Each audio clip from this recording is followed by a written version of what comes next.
What's up, everybody? Uh, it's your boys, Mount Vernon Kid, and Oakland 93. giving you basically our take on the latest WWE pay-per-view.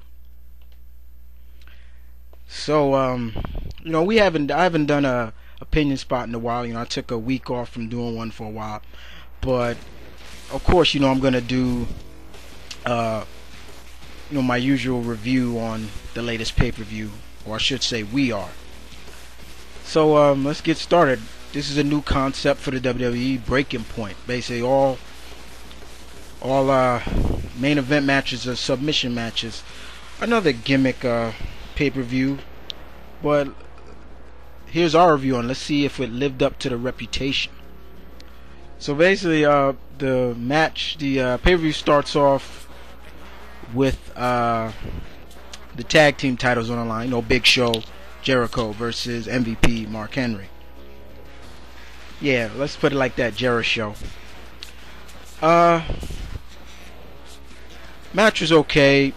I give MVP a lot of credit. He had a lot of spots, did a lot of in-ring wrestling.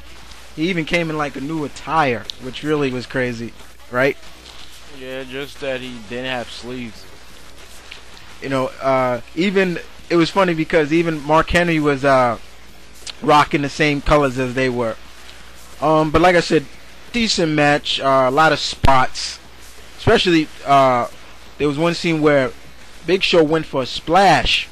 Mark Henry actually caught him and held him up for a while, and then just it just was like, okay, this was okay. But the end match was, once again, Jericho's doing all the work as usual.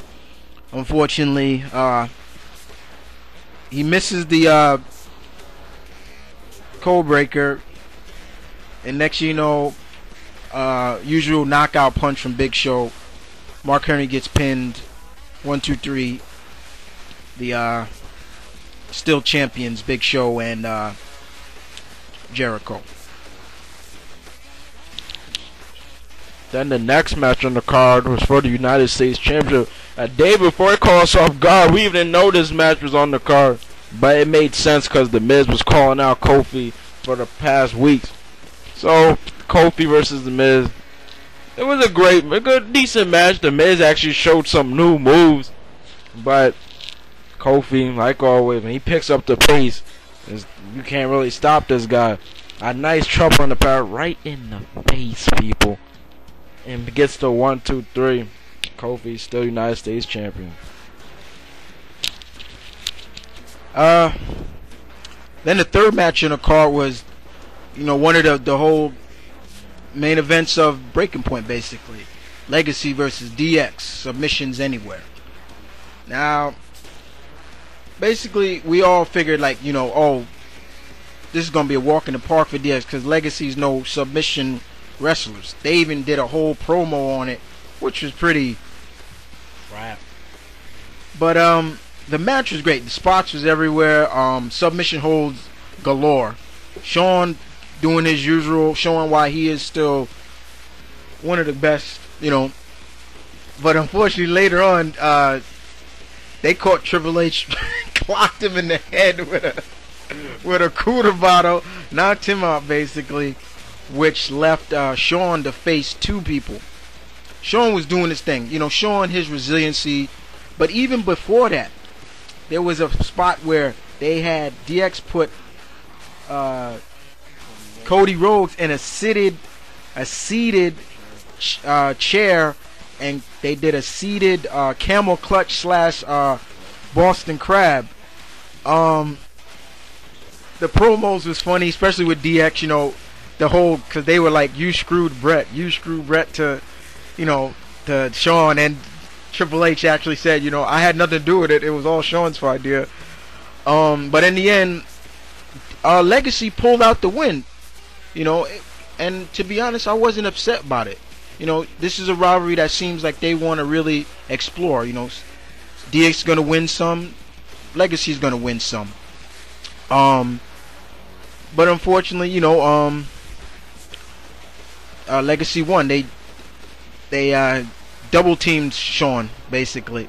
Figure four, and yeah, and Sean luckily tapped out. But it was a good match, so I do see this continuing on. Decent match, very decent match. This was one of the best out of the first two matches on the card.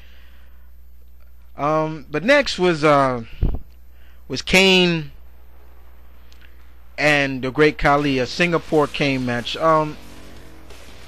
Let's face it, guys. Kane won. This was something we weren't really into. I said it before. This match could have been done on SmackDown, basically, right? Yeah. You know, this match could have really been done on SmackDown. You know, no need to put this on a pay-per-view.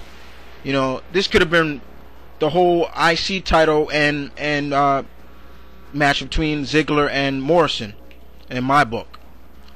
Next match was for the ECW title. I'm gonna let the bro handle this one again. Christian defending his ECW champs against William Regal. The match begins with his alliance with Ezekiel Jackson and Vladimir Kozlov. But Tiffany called the match that if Ezekiel and Vladimir, they have to be out of the match. And if they don't leave, William has to forfeit the title. Whoa. This match. Match starts out mat wrestling. It was all mat wrestling. It was just pure technical. And then Regal cracks by. Regal thought it was over. Christian kicks out. And then a nice counter from the knee tremble into the kill switch engage. I still call it the Unpurrier. And Christian is still your ECW champion. Very decent match. Very great mat wrestling. See, that's the thing. You know, it's not always about just the spots. You know what I'm saying? This is wrestling, so we got to get down to the nitty gritty and get down to mat-based wrestling. And this proved, showing that Christian can take it, and William Regal always willing to do it. Next match, the sixth match on the card was John Cena versus Randy Orton for the title. I Quit match. Now let's get one thing straight about this. These guys are good friends in person, in reality. Great, and these guys are so great to work with. These guys work so well together. Every match you see them in, they work well together. It's not saying, oh, one screwed up and one's doing all the work. But let's face it, guys, this match was great. Very entertaining. At first it was all Orton effort. Orton actually handcuffed John to the ring post, to the ropes, and was basically torturing him.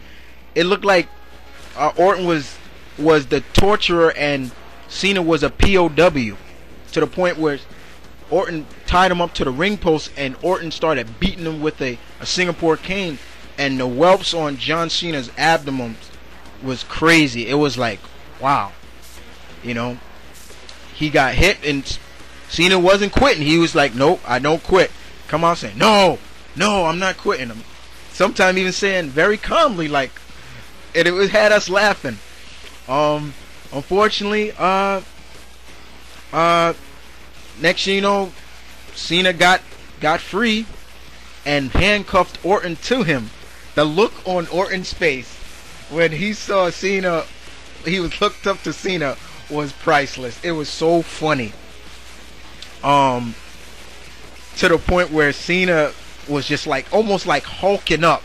It was like he was about to explode. And next you know, Cena puts I guess a modified ST up, because they were handcuffed together, and unfortunately the how Orton's arm was, I don't see, wrapped around his own neck. I don't see how basically he wasn't going to tap. He wasn't going to say I quit. Cena wins. 6-time WWE champion now. You know, very entertaining match.